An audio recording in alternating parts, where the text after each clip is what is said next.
Hello, Namaste. My name is Seema and I'm founder of Seema Learning Academy. And today we are going to read ICICI साहित्य सागर संक्षिप्त कहानियां काकी लेखक सिया रामशरण गुप्त। सिया रामशरण गुप्त सिया रामशरण गुप्त का जन्म झांसी के निकट चिर गांव में सन 1895 में हुआ। आप राष्ट्र कवि मैथिली शरण गुप्त के अग्रज थे। प्रारंभिक शिक्षा पूरी करने के बाद इन्होंने घर पर ही गुजराती, अंग्रेजी और हिंदी भाषा सीखी। गुप्त जी विश्व प्रेम, विश्व शांति, सत्य और अहिंसा से आजीवन प्रभावित रहे। इनके साहित्य में दरिद्रता, कुरीतियों के विरुद्ध आक्रोश जैसे भावों की बहुलता है। गुप्त जी को दीर्घकालीन साहित्य सेवाओं के लिए सन 1962 में सरस्वती हीरक जयंती के अवसर पर सम्मानित किया गया। इन्हें नागरी प्रचारिणी सभा वाराणसी द्वारा सुधाकर पदक से भी विभूषित किया गया। 9 मार्च 1963 को इनका निधन हो गया। अनाथ, आद्रा, ध्रुवदल, इनके काव्यखंड, मानुषी, कहानी संग्रह, पुण्य पर्व नाटक, अनुरूपा तथा अमृतपुत्र कविता संग्रह, नारी और गोद उपन्यास तथा झूठ सच निबंध संग्रह उल्लेखनीय है। गुप्त जी की भाषा सरल, सहज तथा व्यावहारिक है। Now let us read chapter काकी। उस दिन बड़े सवेरे शामू की नींद खुली तो उसने देखा कि घर भर में कोहराम मचा हुआ है। उसकी माँ नीचे से ऊपर तक एक कपड़ा ओढ़े हुए कंबल पर भूमि शयन कर रही है और घर के सब लोग उसे घेर कर बैठे बड़े करुणा ढंग से विलाप कर रहे हैं। लोग जब उमा को शमशान ले जाने के लिए उठाकर ले जाने लगे तब शामू ने बड़ा उपद्रव मचाया।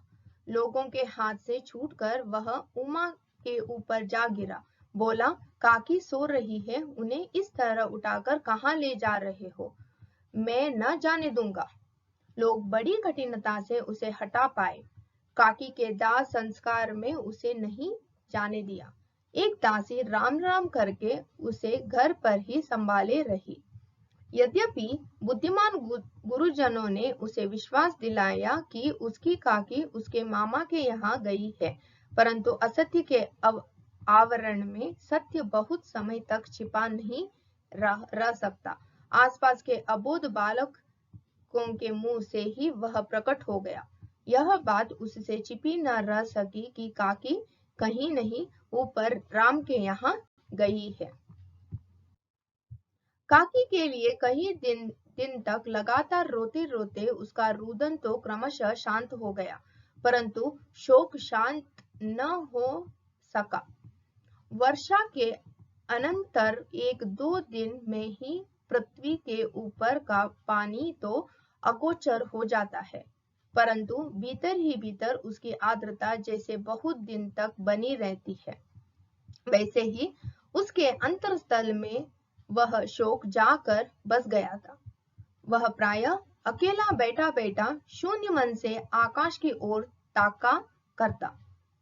एक दिन उसने ऊपर आसमान में पतंग उड़ती देखी। न जाने क्या सोचकर उसका हृदय एकदम खिल उठा। विश्वेश्वर के पास जाकर बोला, काका मुझे एक पतंग मंगा दो। पत्नी की मृत्यु के बाद विश्वेश्वर अन्यमनस्क रहा करते थे। अच्छा मंगा दूंगा कहकर वे उदास भाव से कहीं और चले गए। शामू पतंग के लिए बहुत उत्कंठित था। वह अपनी इच्छा किसी तरह रोक न सका। एक जगह खूंटी पर विश्वेश्वर का कोट टंगा हुआ था। इधर उधर देखकर उसने एक स्टूल सरकाकर रखा और ऊपर चढ़कर कोट की जेबें टटोले। उनमें से एक चवन्नी का आविष्कार करके वह तुरंत वहां से भाग गया। सुखिया दासी का लड़का बोला शामू का समवयस्क साथी था। शामू ने उसे चवन्नी देकर कहा, अपनी जीजी से कहकर गुपचुप एक पतंग और डोर मंगा दो।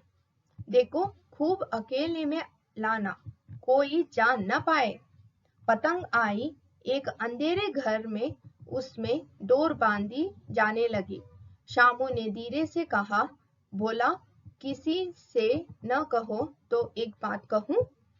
बोला ने सिर हिलाकर कहा, नहीं, किसी से नहीं कहूंगा। शामू ने सिर हिलाकर कहा, मैं यह पतंग ऊपर राम के यहाँ भेजूंगा। इसे पकड़कर काकी नीचे उतरेगी। मैं लिखना नहीं जानता, नहीं तो इस पर उनका नाम लिख देता। बोला शामू से अधिक समझदार था। उसने कहा, बात तो बहुत अच्छी है, परंतु एक कठिनता है।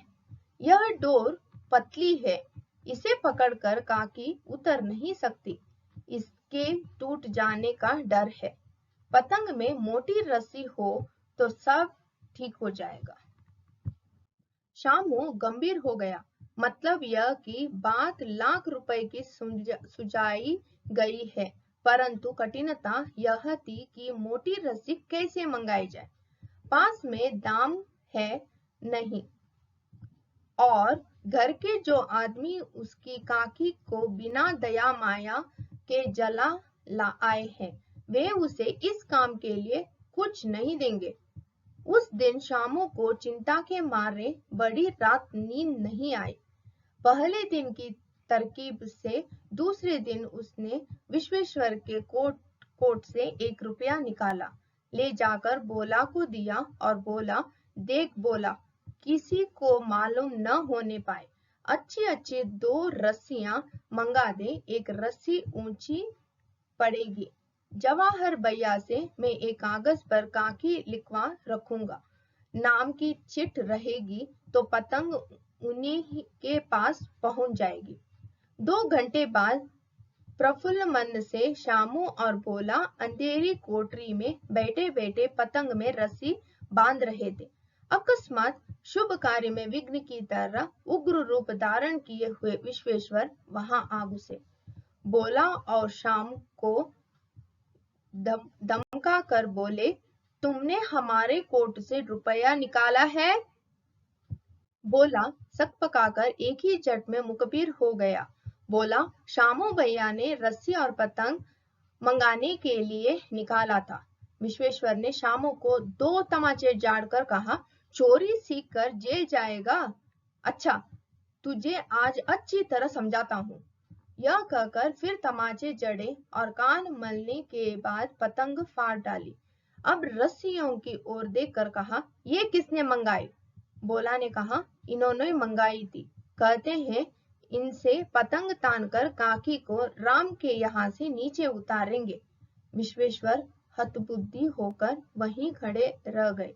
उन्होंने फटी हुई पतंग उठाकर देखी। उस पर चिपके हुए कागज पर लिखा हुआ था, काकी। Siya Ram Sharan Gupt. With this, we have come to an end of this chapter, Kaki.